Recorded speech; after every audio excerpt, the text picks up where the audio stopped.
மனித உரிமையை மீறக்கூடிய வகையில் தாக்குவதோ அடிப்பதோ அச்சுறுத்துவதோ அது கூடாதுங்கிறத நாம் தமிழர் கட்சி நிலைப்பாடு. யாராக இருந்தாலும் சரி, சவுக்கு சங்கரில் யாராக இருந்தாலும் சரி, மாரிதாஸ் மேலே வழக்கு போடப்பட்டவையும் நம்ம கண்டித்தோம். இன்னும் சொல்ல போனால் சிதம்பரம் நடராஜர் கோயிலை வந்து இழிவாக பேசிட்டாங்கன்னு சொல்லி ஒருத்தர் மேலே ஒரு யூடியூபர் ஒருத்தர் இருக்கார். ரொம்ப கீழ்த்தனமாக மலிவாக பேசக்கூடிய ஒருத்தர் தான்.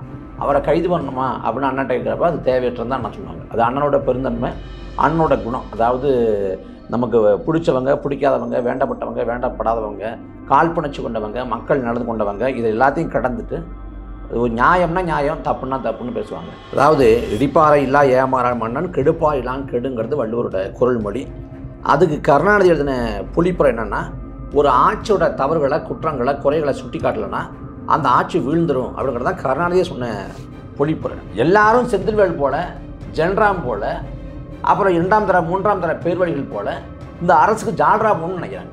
இந்த நாட்டில் சிறுத்தைகள் நடமாடலாம், சிங்கங்கள் நடமாடக்கூடாதாங்கிறது.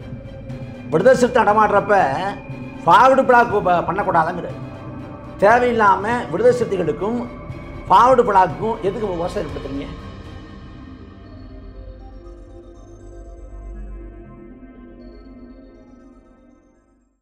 வணக்கம் கார்த்திக். வணக்கம். எப்படி இருக்கீங்க? நல்லா இருக்கு. சமீபத்தில் திரு சீமான் அவருடைய ஒரு பேட்டியில் அவருடைய மெச்சூரிட்டியை பார்க்க முடிஞ்சு, உணர முடிஞ்சு. என்ன அப்படின்னா, சமீபத்தில் கைதான சவுக்கு சங்கர் பற்றி கேள்வி கேட்குறாங்க செய்தியாளர்கள். இந்த தேர்தல் சமயத்தில் சீமான் அவர்களையும் நாம் தமிழர் கட்சியையும் கடுமையாக விமர்சித்தவர் சவுக்கு சங்கர், எள்ளி நகையாடியவர்னு சொல்லலாம். அப்படிப்பட்டவர்களை வந்து பெரும்பாலான ஒரு மனித இயல்பு என்னன்னா, கண்டுக்க மாட்டாங்க, இல்லை வந்து உனக்கு தேவைதாண்டா அப்படின்ற ஒரு மனநிலையில் இருப்பாங்க. கடந்த முறை கைதான பையும் கண்டித்தவர், இந்த முறையும் அது தவறு அப்படின்ற ஒரு ஒரு ஸ்டேட்மெண்ட்டை கொடுத்துருக்கிறாரு. அது அவருடைய மெச்சூரிட்டி லெவலில் உணர்த்துச்சு. இன்னொரு பக்கம் என்ன சொல்கிறாங்கன்னா, அரசாங்கம் இவரை பழிவாங்கும் நடவடிக்கையோட கைது செஞ்சுருக்கிறாங்க, மேலும் மேலும் கேஸ் போட்டுக்கிட்டே இருக்கிறாங்க அப்படின்ற ஒரு குற்றச்சாட்டுகள் பலரும் வைக்கிறாங்க.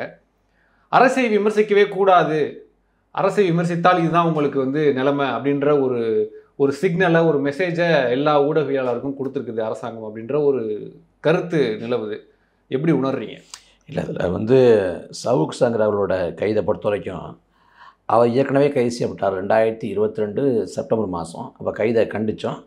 அதற்கு முன்பும் அண்ணனை வந்து மிக கடுமையாக அண்ணனை நாம் தமிழர் கட்சியை மிக கீழ்த்தரமாக விமர்சனம் பண்ணார், எழுதினார்.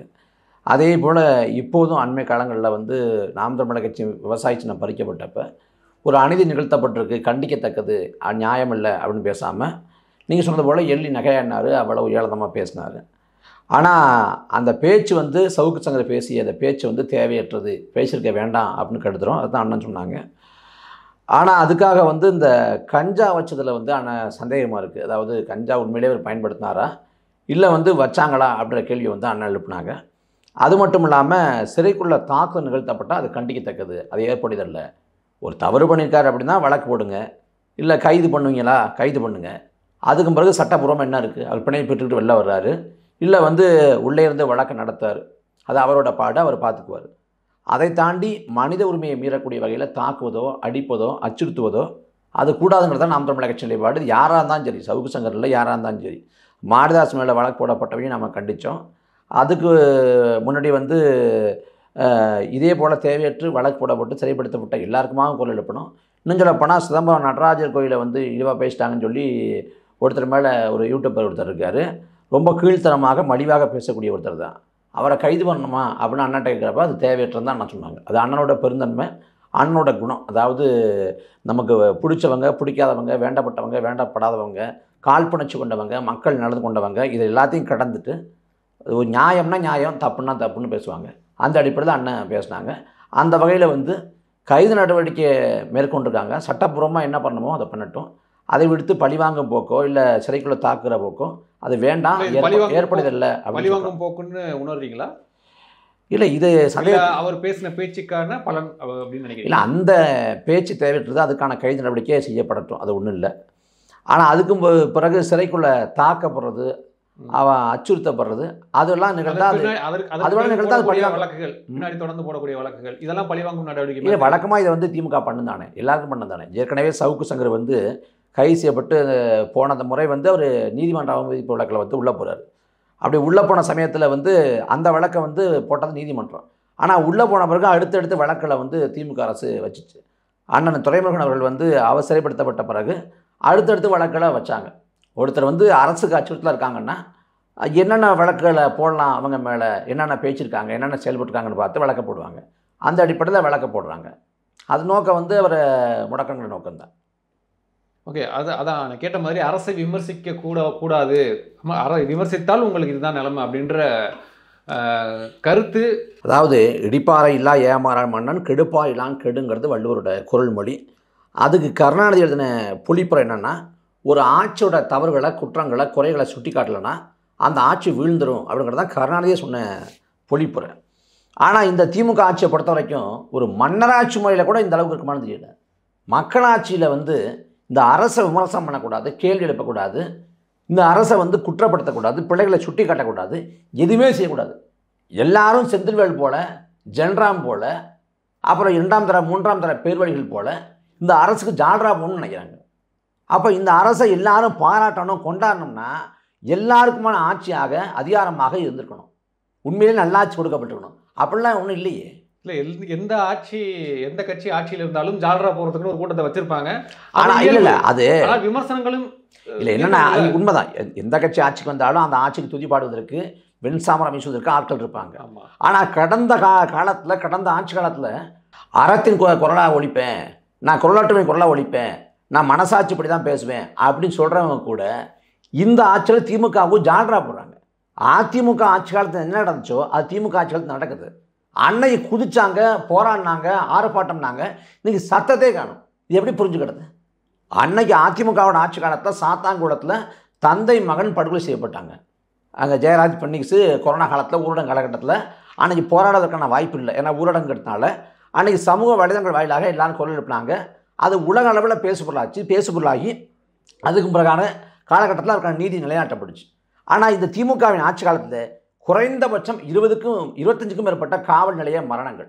அதுவும் இந்த கடந்த ஏப்ரல் 5லேருந்து 16 வரையிலான இந்த காலகட்டத்தில் 12 நாளில் 4 காவல் நிலைய மரணம். இந்த மரணம் குறித்து இவங்க யாராவது பேசினாங்களா, கண்டிச்சாங்களானா இல்லை. அம்பாசமுத்திரத்தில் ஒரு காவல்துறை அதிகாரி வந்து பல்ல பிடுங்கிட்டாரு. இங்கே சென்னையில் காவல்துறை அதிகாரிகள் வந்து விசாரணை சிறைவாசியோட கையையும் காலையும் ஒடிக்கிறாங்க. தமிழ்நாட்டை தான் அதிகப்படியாக குண்டாஸ் வந்து பயன்படுத்தப்படுது, தவறாக போடப்படுது. எதுக்கு எடுத்தாலும் குண்டாசு. ஒரு பொய்யா ஒரு வழக்கம் போட்டுட்டு குண்டாசை போட்டுருவாங்க. குண்டாசு போட்டால் அட்வைசரி போர்டு எனப்படக்கூடிய அறிவியல் கழகத்திலையோ நீதிமன்றத்திலே பார்த்தா அது உடஞ்சிடும். இல்லை, நீதிமன்றம் எச்சரித்த பிறகு அதாவது என்னென்னா, குண்டாஸ் போடுறது என்னென்னா தடுப்பு காவல். ஓராண்டு தடுத்து வைக்கிறது. வெளில விட்டால் இந்த சமூகத்தோட அமைதியை கெடுப்பார், தீங்கு விளைவிப்பாருங்கிறதுனால அவரோட செயல்பாட்டை முடக்கி வைக்கிறது தான் குண்டாஸ் தடுப்பு காவல். தேசிய பாதுகாப்பு சட்டம் தேச விரோத செயல்னு சொல்லிட்டு 2 வருஷம் தடுத்து வைக்கிறது. இது ஓராண்டு தடுத்து வைக்கிறது. அந்த ஒரு ஆண்டு அவங்க உள்ளே இருந்தால் தான் உண்மையிலே குண்டாஸ் போட்டது சரின்னு ஆகும். ஆனால் யாரும் ஓராண்டு உள்ளே இருக்கிறதில்ல. ஏன்னா குண்டாஸ் வந்து தவறாக பயன்படுத்தப்பட்டிருக்கிறதுன்னு சொல்லிட்டு அட்வைசரி போர்டு எனப்படக்கூடிய அறிவுரை கழகம் ரத்து பண்ணிடுது. இல்லை நீதிமன்றம் போகிறப்ப நீதிமன்றம் ரத்து பண்ணி விட்டுருது. அப்போ தவறாக குண்டாஸ் பயன்படுத்தப்பட்டுச்சுன்னா நான் 4 மாதம் 5 மாதம் உள்ளே இருப்பேன்.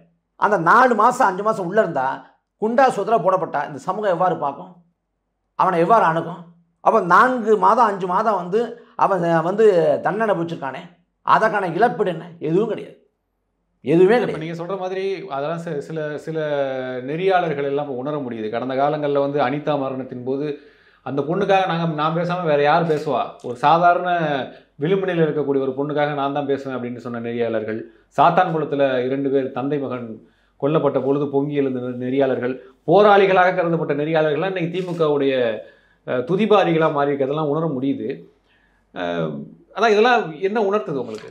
என்ன உணர்த்துது? காசு வேலை செய்யுது, பணம் வேலை செய்யுது, விலை போயிட்டாங்க. அதை தாண்டி என்ன சொல்ல முடியும்? கதிராமங்கலத்தில் நெடுவாசலில் வந்து மக்கள் போராடினாங்க.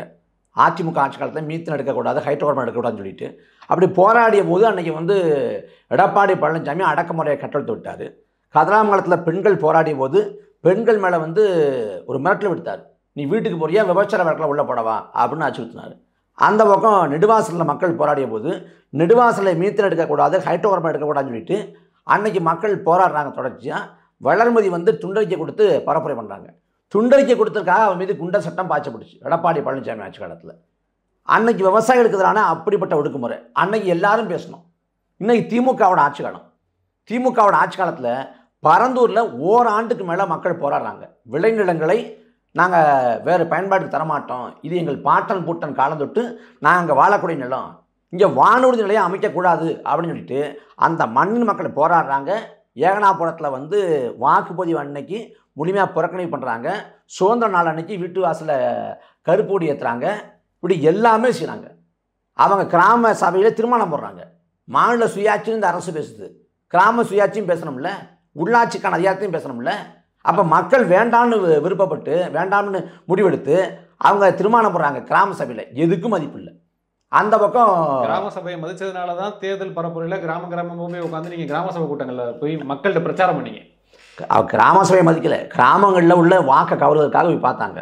அப்புறம் அங்கே விழுப்புரம் பக்கம் இது திருவண்ணாமலை பக்கம் மேல்மாங்கிற பகுதியில் சிப்காட் அமைக்கக்கூடாது, விளைநிலங்களை பறிக்கக்கூடாதுன்னு சொல்லிட்டு அங்கே தொடர்ச்சியாக விவசாயிகள் போராடுறாங்க. எல்லாம் கட்சி சார்ந்தவங்க, இயக்கம் சார்ந்தவங்க கிடையாது, பொதுமக்கள். அப்படி போராடுறப்ப யார் முனைப்போடு போராடுறாங்களோ எல்லாரையும் கண்டறிஞ்சு வழக்க போட்டு சிறைப்படுத்தி குண்டர் சட்டத்தை பாய்ச்சினாங்க. அது என்ன கொடுமைன்னா, திருவண்ணாமலையில் கைது செய்ய விட்டால் அங்கே இருக்கக்கூடிய சிறையிலையோ கிளை சிறையிலையோ அடைக்கலாம். அவங்கள சம்மந்தமே இல்லாமல் கடலூரில், பாளையங்கோட்டையில், திருச்சியில், மதுரைன்னு சொல்லிட்டு பல ஊர்களுக்கு மாற்றி அடிக்கிறாங்க. ஏன்னா அவங்க எல்லாம் எளிய குடும்பம். திருவண்ணாமலையிலேருந்து போய் பாளையங்கோட்டில் போய் பார்க்க முடியாது, கஷ்டமாக இருக்கும், சிரமப்படுவாங்க. இங்கே திருவண்ணாமலையில் இருந்தால் கூட அடிக்கடி பார்த்துக்கலாம். அப்போ அவங்க குடும்பத்தாரை சந்தித்து விடாமல் உளவியல் ரீதியான நெருக்கடி.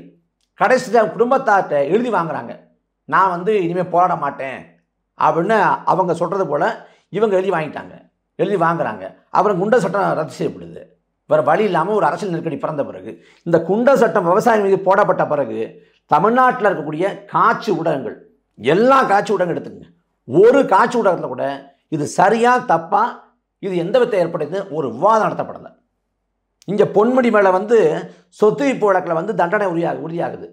இன்றைக்கி அது வந்து இப்போ திரும்ப பெற்றார்னு கூட வச்சுங்களேன், அந்த பதவியை திரும்ப பெற்றார், சட்டமன்ற உறுப்பினர் பதவியை. ஆனால் அமைச்சர் பதவி காலியாகிறப்ப பொன்முடி வந்து சொத்து வைப்பு வழக்கில் வந்து உள்ளே போகிறாரு. அந்த சமயத்தில் தொலைக்காட்சி வாதம் எடுத்தாங்கன்னா வாதம் எடுக்கல. ஏன்னா திமுக அரசுக்கு நெருக்கடி தர விதத்தில் எதையுமே செய்ய மாட்டாங்க. ஏன் செய்ய மாட்டாங்க? ஏன்னா ஊடகம் தானே ஒரு எதிர்க்கட்சியாக செயல்படணும். ஏன்னா ஊடகத்தில் இருக்கவங்களுக்கு நேரடியாக திமுகவோட தொடர்பு இருக்குது. பணிபுரியக்கூடிய முதன்மை நெறியாளர்கள் அவங்க திமுகவோட தொடர்பு இருக்காங்க. அவங்க திமுகவோட என்னென்ன பண்ணுறாங்கிறத நான் சொல்லி தெரியணும்னு அவசியம் இல்லை, நாட்டுக்கு தெரியும். ஒரு முதன்மையான தொலைக்காட்சி ஒரு ஊடகம், அது விவாதம் நடத்தப்படுது ஓராண்டு திமுக ஆட்சி குறித்து. அந்த விவாதத்தில் என்ன வைக்கிறாங்க அப்படின்னா, ஓராண்டு திமுக ஆட்சி சமாளித்ததா சாதித்ததா, இதில் சரிக்குதான்னு ஒரு கேள்வி இல்லை. அப்போ இவங்களே திட்டவட்டமான முடிவுக்கு வர்றாங்க. அது இவங்க கரப்ட் ஆகிட்டாங்கன்னு சொல்கிறது சரியா, இல்லை பயப்படுறாங்க, இல்லை ஒரு அழுத்தம் கொடுக்குறாங்க கவர்மெண்ட் அப்படின்னு சொல்கிறது சரியா? முதல்ல இவங்க வந்து கரப்டடு, இவங்க வந்து அவங்களோட இதுக்கு இரையாயிட்டாங்க, திமுகவுக்கு இரையாயிட்டாங்க. அப்புறம் பயம்லாம் அப்புறம் தானே, மீறி செயல்படணும்னு நினச்சா தானே நெருக்கடி தரப்படுறாங்க. அரசு கேபிளும் தூக்குவாங்க, இந்த மாதிரி பல சிக்கல்கள் இருக்குது. இது கடந்த ஆட்சியிலே நடந்திருக்கு. அப்போ அந்த மாதிரி நெருக்கடிகள்லாம் இருக்கும்பொழுது கொஞ்சம் அனுசரித்து போவாங்க அப்படின்னு புரிஞ்சுக்க முடியாதா? அதாவது இவங்க வந்து வெறுமனே வந்து திமுக அதை விமர்சிக்கக்கூடாதுன்னு மட்டும் நிற்கல, திமுகவுக்கு ஜான்ரா போடுறாங்க, திமுக நியாயப்படுத்துகிறாங்க.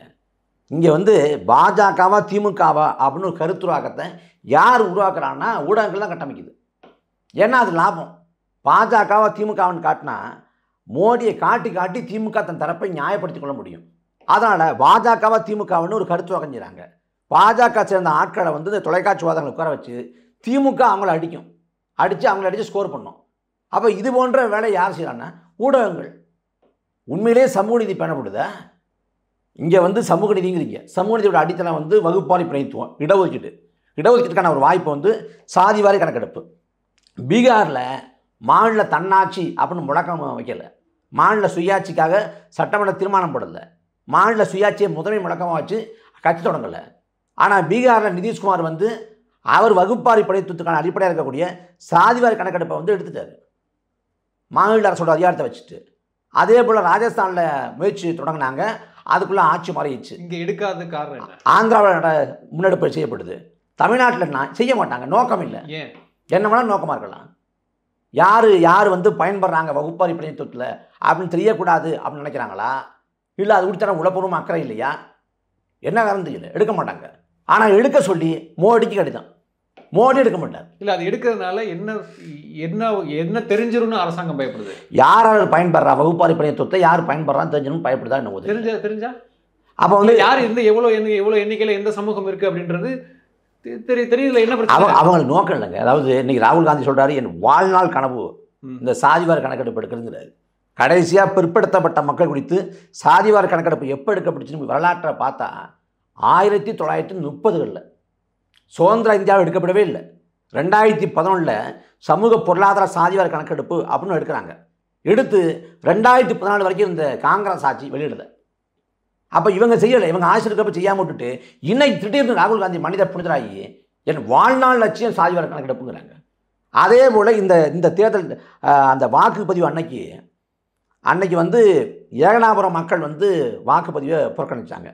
எங்கள் ஊர் பக்கம் வந்து தொண்டைக்காடுங்கிற கிராமத்தை சேர்ந்த மக்கள் வந்து வாக்குப்பதிவை புறக்கணித்தாங்க. அடிப்படை வசதி இல்லை, சாலை குடிநீர் வசதி இல்லைன்னு சொல்லிட்டு. மயிலாடுதுறையில் ஒரு மீனவ கிராமம் அப்படின்னு அங்கே புறக்கணித்தாங்க. அதான் பரந்தூர் ஏகனாபுரம், அப்புறம் வேங்கவேல். அந்த வேங்கவேலில் வந்து பரப்புரைக்கு போக அனுமதிக்கப்பட்ட ஒரே கட்சி நாம் தமிழர் கட்சி மட்டும்தான். எந்த கட்சியும் அனுமதிக்கப்படலை. அவங்க வாக்கு செலுத்தவும் வரலை. ஏன் வரலை அப்படின்னா வாக்கு செலுத்தாமல் புறக்கணித்தா தான் செய்தியாகும், பேசுபொருளாகிறதுனால புறக்கணிச்சிட்டாங்க. அது வந்து யாரோட தோல்வி? 1.5 ஆண்டாச்சுங்க. அந்த ஊருக்கு போய் பார்த்தா தெரியும், பெரிய கிராமம்லாம் இல்லை, ரொம்ப குக்கிராமம், ஒரு சிற்றூர், 10 வீடு 15 வீடு தான். ஆமாம், அவ்வளோதான் இருக்கும். அந்த தெருவில் வந்து ஒரு 15 வீடு தான் இருக்கும். ரொம்ப சாதாரண ஒரு இடம். அங்கே வந்து குடிநீர் தொட்டியில் மலத்தை கலந்தது யாருன்னு கண்டுபிடிக்க முடியலன்னு ஸ்காட்லாந்து யார்டுக்கு நிகராக பெயர் பெற்ற தமிழக காவல்துறை சொல்லுதுன்னா 1.5 ஆண்டா தேடிட்டு இருக்கிறாங்க. யார் குற்றவாளி? ஒரு பக்கம் அது போய்கிட்டு இருக்கட்டும், நீங்கள் வந்து விசாரணை போய்கொண்டே இருக்கும், தேடிக்கொண்டே இருங்க. குறைந்தபட்சம் அதை ஈடுகட்டும் விதமாக குற்றவாளியை தான் கண்டுபிடிக்கல, அவனுக்கு ஆறுதல் தரும் விதமாக. ஏன்னா அவங்க எங்கே போனாலும் எந்த ஊருங்க இருக்கிறப்ப வேங்கவேலாம் அந்த மழங்கலன் தண்ணியை குடித்தவனா அப்படின்னு எல்லாரும் ஏளனம் பேசுகிறாங்க. பொண்ணு கொடுப்பதற்கு பொண்ணு எடுப்பதற்கு தயங்குறாங்க. ஊர் பேரை சொல்ல வைக்கப்படுறாங்க. அவ்வளோ வந்து அவமானமாக இருக்குது. ஒவ்வொரு வேளையும் தண்ணீர் அருந்துறப்ப சாப்பிட்றப்ப வந்து தொண்டை அடைக்குது அப்படின்னா தண்ணி எடுத்து அருந்துறப்ப ஞாபகம் வராதா? சாப்பிட்றப்ப ஞாபகம் வர்றப்ப என்ன எவ்வளோ கொடுமையாக இருக்கும், எவ்வளோ வலியாக இருக்கும் உங்களுக்கு. அவங்க என்ன சொல்கிறாங்க, இதுக்கு பேசாமல் பூச்சி மருந்தை கலந்து கொடுத்து பாட்டாயில் கலந்து எங்களை சாகடிச்சுக்கலாமே, ஏன் இவ்வளோ தலைக்குடியை வச்சிங்க அப்படின்னு கேட்குறாங்க. இதுக்கு என்ன பதில் உண்டு? இல்லை, அது ஒரு சில என்னென்னா ஏற்கனவே ஒடுக்கப்பட்டிருக்கக்கூடிய மக்கள் சமூகத்தில் வந்து பொருளாதாரத்தால் அப்புறம் சாதிய எண்ணத்தால் மேலாதிக்கத்தால் ஒடுக்கப்பட்டிருக்கக்கூடிய மக்கள் இதில் மேலும் ஒடுக்கப்பட்டாங்க, உளவியலாக சோர்ந்துட்டாங்க. அப்போ அந்த உளவியல் நிமிர்வை தர வேண்டியது தமிழ்நாடு அரசு. அப்போ தமிழ்நாட்டின் முதலமைச்சர் ஸ்டாலின், அதிகார மையமாக விளங்கக்கூடிய உதயநிதி ஸ்டாலின் பாதிக்கப்பட்ட மக்களை சந்தித்து அந்த தொட்டி எப்படி வந்து இந்த சாதிக்காரங்க இங்கே இந்த சாதிக்காரங்க அங்கன்னு சொல்லிட்டு நடுவே ஒரு சுவர் எழுப்பப்பட்டால் அந்த சுவரை தீண்டாமை சுவர்னு சொல்கிறோமோ அந்த தீண்டாமை சுவரை விட கேவலம் வந்து இந்த குடிநீர் தொட்டி சாதியத்தின் அடையாளம். அந்த தொட்டியை இடித்து தகர்த்துட்டு இனி எல்லா சாதிக்கும் ஒரே குடிநீர் தொட்டி தான் அப்படின்னு தொட்டியை திறந்து வச்சுட்டு அந்த மக்களோட உரையாடி தைரியமாக இருங்க, நான் இருக்கேன் உங்களுக்கு, எதுவாக இருந்தாலும் நான் பார்த்துக்கிறேன், தைரியமாக இருங்கன்னு சொல்லி ஆறுதல் சொல்லி 4 வார்த்தை பேசி அவங்க வீட்டில் உட்காந்து ஒரு கவலை தண்ணியை வாங்கி குடிச்சிருந்தாருன்னா ஆறுதலாக இருந்திருக்கும். உண்மையிலேயே சமூக நீதி மலர்ந்திருக்கும். நீ குற்றவாளியை கண்டுபிடிக்கிற அந்த செயல்பாடு ஒரு பக்கம் போய்கிட்டு இருந்தாலும் குறைந்தபட்சமாக அவர் கண்டுபிடிப்பாருப்பா அப்படின்னு நம்பிக்கை வளர்ந்துருக்கும். ஆனால் இன்னைக்கு வரைக்கும் அந்த மக்களை பார்க்க போகல. எங்கெங்கேயோ போகிறீங்க, ஓய்வெடுக்க கொடைக்கானல் போகிறீங்க, இந்த பக்கம் உதயநிதி ஸ்டாலின் லண்டனுக்கு போகிறாரு. மோடியை மணிப்பூர் போலன்னு கேட்குறீங்க. ஆமாம், பஞ்சாபுக்கு பன்வாரிலால் புரோஹித். யார் பன்வாரிலால் புரோஹித்? போன ஆட்சி காலத்தில் வந்து மாநில உரிமையை மதிக்காத ஆள், தமிழக சட்டமன்றத்தை மதிக்காத ஆள். அந்த பன்வாரிலால் புரோஹித் தான் நீங்கள் கருப்பொடி காட்டினீங்க. நிர்மலா தேவி விவகாரத்தை தொடர்புடைய ஆள் யார்? இதே பன்வாரிலால் புரோஹித். ஆனால் அந்த பன்வாரிலால் புரோஹித் வீட்டு திருமணத்துக்கு நீங்கள் ஓடோடி போய் பார்க்குறீங்க பஞ்சாபில் உதயநிதி ஸ்டாலின். ஆனால் வேங்கவேலுக்கு ஏன் போக முடியல? 3 தடவைங்க, போன தடவை 3 முறை சென்னை சேப்பாக்கத்தில் கிரிக்கெட் போட்டி 5 மணி நேரம் உட்காந்துருக்காரு. நீங்கள் வேங்கவேலுக்கு போக முடியாதா? திருச்சிக்கும் அணுகு நிலையம், திருச்சிலேருந்து ஒரு 3 மணி நேரம் ஆகுமா போகிறதுக்கு? அந்த எலெக்ஷன் கேம்பெயின்லாம் அந்த சைட்லாம் போனார், அப்படி ஒரு அங்கே போகவே இல்லைங்க, போய் பார்த்துட்டு வந்துருக்கலாம். அப்போ இது திட்டமிட்டு அதை புறக்கணிக்கிறாங்க. ஒரு சம்பவமா. அப்புறம் இந்த பக்கம் விழுப்புரம் பக்கம் மேல் பாதிக்க கிராமம், நான் பல தடவை பதிவு பண்ணிவிட்டேன், திரும்ப பதிவு பண்ணுறேன். அங்கே ஒடுக்கப்பட்ட மக்களை திரௌபதி அம்மன் கோயிலுக்குள்ள விட மாட்டேங்கிறேன். விடலைன்னா ஒரு அரசோட பொறுப்புண்ண கடமை என்ன? மாவட்ட ஆட்சியர் போ, வருவாய்த்துறை அதிகாரி போ, காவல்துறை அதிகாரி போ, எந்த ஒடுக்கப்பட்ட மக்களை அனுமதிக்க மறுக்கிறாங்களோ அந்த ஒடுக்கப்பட்ட மக்களை கோயிலுக்கு அழைச்சி கொண்டு போனால் அங்கே சமூக நீதி வளர்ந்துருக்கும். இல்லை அப்படி கொண்டுட்டு போனது வேங்கவேல நடந்துச்சு. வேங்கவே இல்லை, அங்கே கூட அதிகாரிகள் பண்ணுறாங்க முதல்ல. அதான் கலெக்டரும் எஸ்பியும் பண்ணாங்க. அது இங்கே பண்ணல. அங்கே பண்ணலை. அதோட அது வந்து அதிகார மட்டத்தில் கொஞ்சம் செய்கிறாங்க அங்கே ஏதோ தன்னெழுச்சியா. அதுக்கு பிறகு அது பிரச்சனையாக மாறுறப்ப அரசு பின்வாங்கிடுது. அங்கே வந்து அழைச்சிட்டு போகலை. என்ன பண்ணுறாங்க, எதுக்கு பிரச்சனை, அழைச்சிட்டு போனோம்னா அந்த சமூகம் ஓட்டு போடாது, அழைச்சிட்டு போகலன்னா இவங்க ஓட்டு போட மாட்டாங்க, கோயிலுக்கு பூட்டை போடு, முடிஞ்சிச்சு. ஒரு பக்கம் கேரளாவில் போய் வைக்கம் நூற்றாண்டு விழா கொண்டாடுறீங்க பினராயி விஜயனோட. கேட்டால் வந்து பெரியார் வந்து அடக்குமுறை ஒடுக்குமுறையை மீறி கோயிலுக்குள்ளே போய் பூந்தார், கோயிலுடைய போராட்டம் நடத்தினார்னு. ஆனால் உங்கள் ஆட்சியில் கோயிலுக்கு பூட்ட போகிறீங்க. பெரியார் கோயிலுக்கு பூட்டப்பட்டாரா இல்லை கோயிலுடைய போராட்டம் நடத்தினாரா? அந்த பக்கம் திருவண்ணாமலை மாவட்டத்தில் 80 ஆண்டாக கோயிலுக்கு நுழைய முடியல. தென்முடியனூருங்கிற கிராமத்தில் 80 ஆண்டு பிறகு 50 ஆண்டுகளை திராவிட ஆட்சி விடுததில்லை. இப்போ தான் கொஞ்சம் உள்ளே போயிருக்கிறாங்க. இப்போ போன பிறகு அங்கே இருக்கக்கூடிய இன்னொரு சமூகம் தனியாக கோயிலை கட்டுறாங்க, அந்த கோயில் தீட்டுப்பட்டுச்சுன்னு சொல்லிட்டு. அப்போ அந்த கோயிலுக்கு அனுமதி தர முடியாதுன்னு சொல்லி அந்த மக்களோட பேசி ஒரு சமத்துவத்தை நிலைநாட்டிருக்கணும். ஆனால் அதை அரசு கண்டுகொள்ளலை. இப்போ சேலம் தீவெட்டிப்பட்டியில் ஒடுக்கப்பட்ட மக்கள் போகிறாங்கிறது தான் பிரச்சனையே. அதனால தான் அங்கே சாதிய வன்முறை நிகழுது. அப்போ அங்கே சாதிய வன்முறை நிகழாவண்ணம் உளவுத்துறை மூலமாக கண்டறிஞ்சு இந்த சூழலை கண்டறிஞ்சு தடுத்து சமத்துவத்தை நிலைநாட்டிக்க வேண்டியது அரசின் பொறுப்பு, கடமை. செய்யலை. கட்சிக்காரரே ஒருத்தர் ஒரு பையனை திட்டினாரு. அது அந்த அந்த கோயிலுக்குள்ளே ஏன் போனான்னு சொல்லிட்டு திட்டினாரில் ஒருத்தர், அவரை வந்து பொறுப்பு விட்டு நிற்கிறாங்க, கட்சி விட்டு நிற்கிறாங்க. அப்புறம் வந்து சாதிய வன்கொடுமை கீழே, வன்கொடுமை தடுச்சத்தின் கீழே கைது பண்ணுறாங்க. கைது செய்யப்பட்டு அவர் ஒரே வாரத்தில் வெளில வந்துடுறாரு, திரும்ப கட்சி உறுப்பினர் ஆகிறாரு. அதே ஒன்றிய பொறுப்பு திரும்ப வழங்கப்படுது. இது எப்படி எடுத்துக்கிறது? மாணிக்கம் சிவகங்கை மாவட்டம் கண்டதேவிங்கிற கிராமத்தில் பல ஆண்டுகளாக கோயில் தேரோட்டம் நடக்க மாட்டேங்குது. காரணம் சாதி ஆதிக்கம், அங்கேயும் சாதி ஆதிக்கம் தான். அப்போ அரசு என்ன பண்ணுச்சு, மதுரையில் வந்து உயர்நீதிமன்ற நீதிபதி ஐயா புகழேந்தி அவர் தான் இந்த ஆட்சியோட தொடக்கத்தில் சொன்னார், ஒரு முதலமைச்சர் என்ன பண்ண முடியுமோ அது எல்லாத்தையும் ஸ்டாலின் பண்ணுறாரு, இதுக்கு மேலே என்ன பண்ண முடியும் கேட்டார். அவரே சொல்கிறாரு, கோயில் தேரோட்டத்தை நடத்த மாட்டேங்கிறீங்க, பல கோடி செலவு பண்ணி தேர் வந்து வீதியில் நிற்குது, நீங்கள் நடத்துறீங்களா, மத்திய ரிசர்வ் படை இறக்கி நான் நடத்தி காட்டுமான்னு கேட்டார். இதெல்லாம் சமூக நீதிக்கான சான்று. தமிழ்நாட்டில் வந்து ஆணவ கொலை தொடர்ச்சி நடக்குது. ஆணவ கொலை, நாங்குநேரி சம்பவத்தப்ப அதுக்கு வந்து ரவிக்குமார் சொல்கிறார், விசிகா ரவிக்குமார். அதாவது நான் ஓராண்டுக்கு முடியே தமிழ்நாட்டில் எங்கெங்கே இந்த சாதிய சூழல் இருக்குங்கிறத நான் புள்ளிவரமாக கொடுத்தேன், அதை வந்து தமிழ்நாடு அரசு கவனித்து தவிர்த்துங்குது. அப்போ ஓராண்டுக்கு முன்னாடியே நீங்கள் கவனித்து எங்கள் கையில் கயிறு கட்டிட்டு வர்றான், எங்கே சாதியாக நிற்கிறான்னு கண்டறிஞ்சு அந்த சூழலை நீங்கள் மாற்றிருந்தீங்கன்னா, அந்த உளவியில் தகர்த்துருந்தீங்கன்னா சின்னத்தரை வந்து வெட்டுப்பட்டுருக்க மாட்டானே. ஆனால் அதை செய்ய தவறிட்டீங்க. இங்கே சாதி ஆணவ கொலை நடக்குது. சாதியின் பேரால் மட்டும் இல்லை, ஒரே சாதிக்குள்ள வர்க்கத்தின் பேராலும் ஆணவ கொலை நடக்குது. இந்த ஆணவ கொலைகள் வன்மையான கண்டனத்துக்குரியது, ஏற்படுதல்ல, அது மனிதத்தன்மையே இல்லாத ஒன்று. இந்த ஆணவ கொலைகளை தடுக்க தனி சட்டம் ஏற்றுங்க, சிறப்பு சட்டம் ஏற்றுங்க. தொடர்ச்சியாக விசிக கோரிக்கை வைக்குது, நாம் தமிழர் கட்சி கோரிக்கை வைக்குது. ஆனால் அந்த கோரிக்கையை ஏற்றுக்குச்சா? அது எவிடன்ஸ் கதிர் சொல்கிறாரு, நான் வந்து அந்த ஆணவ கொலைக்கு தனிச்சட்டம் ஏற்றுவது குறித்தான அந்த செய்திகளை கொடுத்தேன், தரவுகளை கொடுத்தங்கிற. ஆனால் இன்றைக்கு வரைக்கும் ஏற்றலையே. அப்போ திமுக யார் பக்கம் நிற்குது? திமுக சாதி ஆதிக்கத்தை இருக்குதா? நீங்கள் ஒரு பக்கம் வந்து பாமக சாட்டுறீங்க, பாமக சாதிய பெருமிதம் பேசுது அப்படின்னு. பாமக சாதிய பெருமிதம் பேசுது உண்மை. கொங்கு ஈஸ்வரன் கட்சி என்ன பேசுது? சமூக நீதி பேசுது. உங்கள் கூட்டணிக்குள்ள வந்தால் சமூக நீதியா? ராமதாஸை விமர்சிக்கிறாங்க. ஆனால் கால்வெட்டு குருவை கொண்டாடுறாங்களே எப்படி? யார் கொண்டாடுறா? திமுக. அப்படியா? தருமபுரி செந்தில்குமார் இருக்காருல்ல, தருமபுரி செந்தில்குமார் கால்வெட்டு குருவை என்னைக்கா விமர்சனம் பண்ணியிருக்காரு? ராமதாஸ் வந்து திமுக கூட்டணியில் இல்லை, இல்லாதனால விமர்சனம் பண்ணுவாங்க. கூட்டணிகள் வந்துட்டா சாதி கட்சி சமூக நீதி கட்சி ஆகிடும். 2019 பார்லிமெண்ட் தேர்தலின் போது பாமகவோடு திமுக கூட்டணி பேசியது. அவங்க கூட்டணி வராமல் கூட்டணிக்கு வேறு கூட்டணிக்கு போன பிறகு தான் அதிமுக போயிட்டாங்கன்னு நினைக்கிறேன். அதிமுக போன பிறகு தான் இவங்க கடுமையாக விமர்சிக்கிறாங்க பாமக. வருங்காலத்தில் பாமக கூட்டணி வைக்க மாட்டாங்கிறதுக்கு எந்த உறுதிப்பாடும் இல்லை. விசிகா கழட்டி விடுவாங்க, பாமக சேர்ப்பாங்க, என்ன வேணாலும் பண்ணுவாங்க. ஏன்னா வரலாறு எப்படி தானே. நேற்று செய்தியை படிக்கிறேன், பழைய செய்தி. 2006 விசிகா அதிமுக கூட்டணியில் இருக்குது. அந்த சமயத்தில் வந்து அன்னைக்கு ஃபார்வர்டு பிளாக்கு வந்து பரப்புரை பண்ணுறதுக்கு வந்து அதிமுககாரங்க ஒரு இடத்துல வந்து கெடுபிடி பண்ணுறாங்க, எதிர்ப்பு தெரிவிக்கிறாங்க. அந்த சமயத்தில் கருணாநிதி ஃபார்வர்டு பிளாக் பரப்புரை பண்ணால் அதிமுக அனுமதி மறுக்கக்கூடாது, கண்டனத்துக்குரியது, இது கருத்துரிமைக்கு எதிரானது, அடிப்படையான உரிமைகளை மறுப்பது வந்து ஜனநாயக துரோகம், இப்படி பேசினா நியாயம். அவர் என்ன பேசுகிறாரு, இந்த நாட்டில் சிறுத்தைகள் நடமாடலாம், சிங்கங்கள் நடமாடக்கூடாதாங்கிறது. விடுதலை சிறுத்தை நடமாடுறப்ப ஃபார்வர்டு பிளாக் பண்ணக்கூடாதாங்கிறது. தேவையில்லாமல் விடுதலை சிறுத்தைகளுக்கும் ஃபார்வர்டு பிளாக்கும் எதுக்கு உரசல் ஏற்படுத்துறீங்க? அது 2 சமூகங்களுக்கிடையே அந்த மோதல் உருவாக்குற வகையில் ஏன் பேசணும்? ஏன்னா இதுதான் திமுக புத்தி, இதுதான் திராவிட புத்தி. அப்போ திமுக ஒருபோதும் சாதியவாதத்தை இருக்காது. உண்மையான சமூக நீதி இருக்கா? பாதிக்கப்பட்ட மக்களை பக்கம் நிற்கிறது தான் அறம். அதான் சமூக நீதியாக இருக்க முடியும். இந்த ஆட்சியில் இங்கே ஸ்னோலினுக்கு நீதி கிடைக்கல.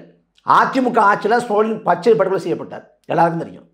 இன்றைக்கி ஸ்னோலினோட உருவப்படத்தை காமிச்சு 2019 பாராளுமன்ற தேர்தலில் வாக்கு கேட்டாங்க, 2021 வாக்கு கேட்டாங்க.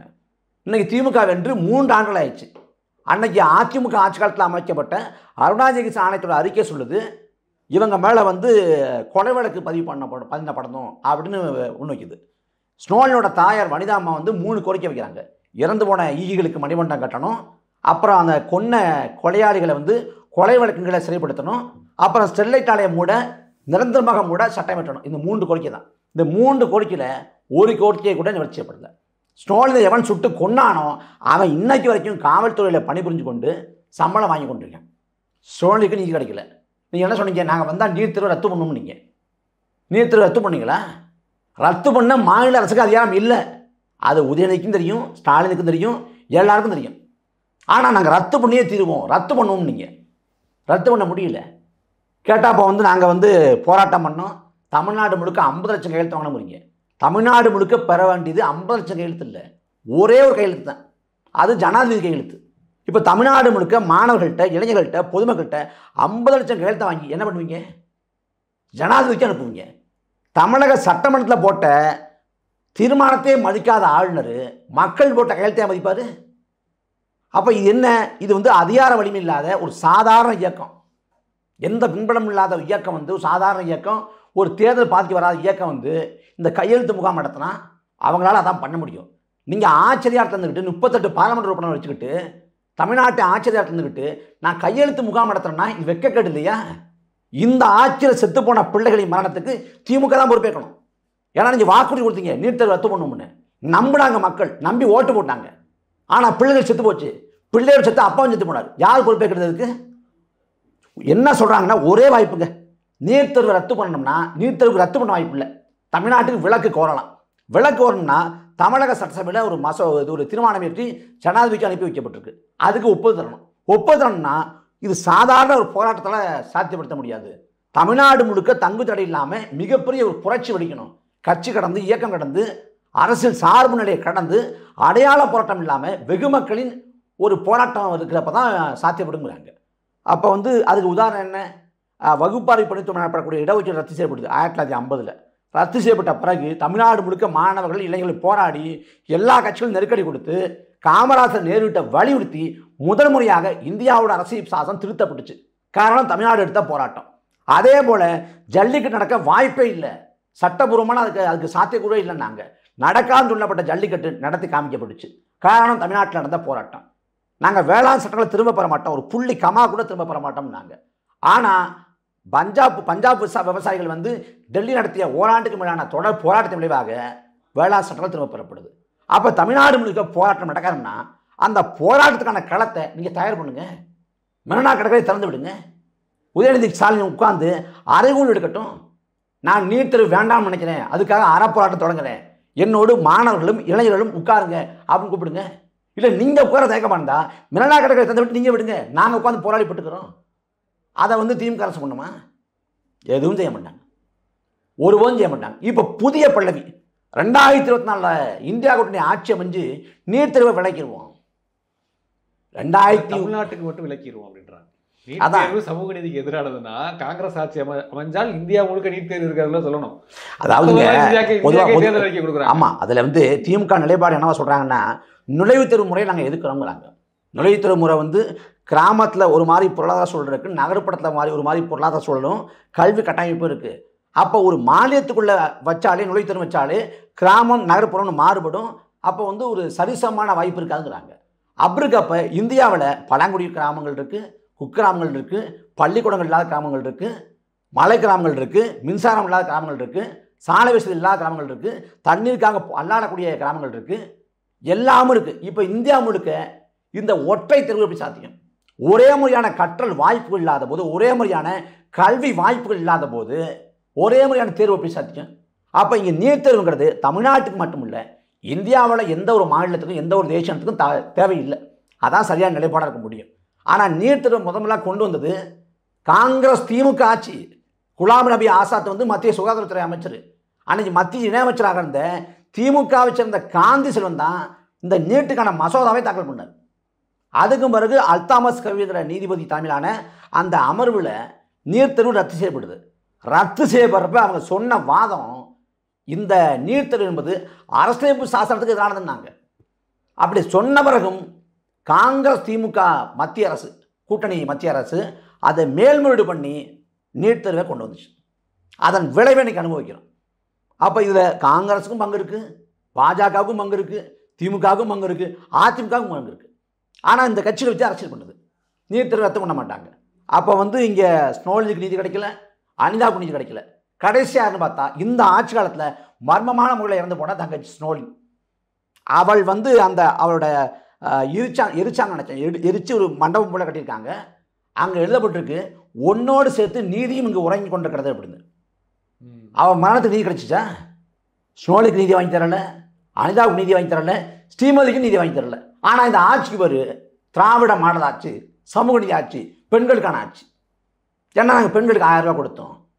யார் கேட்டா? 1000 ரூபாய் கேட்டு மக்கள் போராடினாங்களா? பெண்கள் கேட்டு போராடிது என்ன? பெண்கள் கேட்டு போராடிது மதுவிலக்கு. திமுக ஆட்சி காலத்தில், அதிமுக ஆட்சி காலத்தில் திமுக வந்து போராட்டத்தை முன்வைக்குது. அப்போ வந்து அம்மையார் கனிமொழி தலைமையில் திமுகவோட மகளிர் அணி தான் போராட்டம் பண்ணுது. ஏன்னா மதுவால் பாதிக்கப்படுறது ஆண்கள் அல்ல, ஆண்களை சார்ந்து வாழக்கூடிய கணவனாகவோ தந்தையாகவோ பெற்றிருக்கக்கூடிய பெண்கள் தான் பாதிப்படைகிறாங்கன்னு சொல்லிட்டு பெண்கள் தலைமையில் தான் மதுவிலக்கான போராட்டத்தையும் முடிச்சு. அப்போ அந்த பெண்கள்கிட்ட போய் கேளுங்க, எனக்கு உங்களுக்கு 1000 ரூபா காசு வேணுமா இல்லை மதுவிலக்கு வேணுமான்னு கேளுங்க. நான் 1000 ரூபா காசு தர்றேன், அரசுக்கு ஏற்படக்கூடிய நஷ்டத்தை ஈடுகட்ட நான் 1000 ரூபா காசு தர்றேன், மதுவிலக்கை கொண்டு வாங்கன்னு மக்கள் சொல்லுவாங்க. மதுவிலக்கை கொண்டு வராமல் இருந்துட்டு 1000 ரூபா கொடுத்து பெண்களை காத்தோம்னா இது என்ன, இது ஏமாற்றம், என்ன வேடிக்கை? இன்றைக்கி தமிழ்நாடு முழுக்க மதுவிலக்குன்னு இல்லை, மதுவிலக்கு அது ஒரு பக்கம், கஞ்சா இருக்குது தமிழ்நாடு முழுக்க. கஞ்சா, அபின், டெய்லி நியூஸ் பார்த்தாலே சிசிடிவி ஃபுட்டேஜாக தான் வருது. எல்லாமே ரோட்டில் போடுறவங்களாம் அடிக்கிறானுங்க, எல்லாம் போதையை போட்டு எல்லாமே வந்து அந்த வன்முறை நடக்குது இல்லை, வன்முறையை அடாவடிக்கணும், அட்டூடியும். அவன் ஜீரவன் எல்லாமே கஞ்சா போட்டிருக்கான், இல்லை போதா ஊசி போட்டிருக்கான், இல்லை மெத்த போட்டிருக்கான், அபினா போட்டிருக்கான். வன்முறை நடக்குது.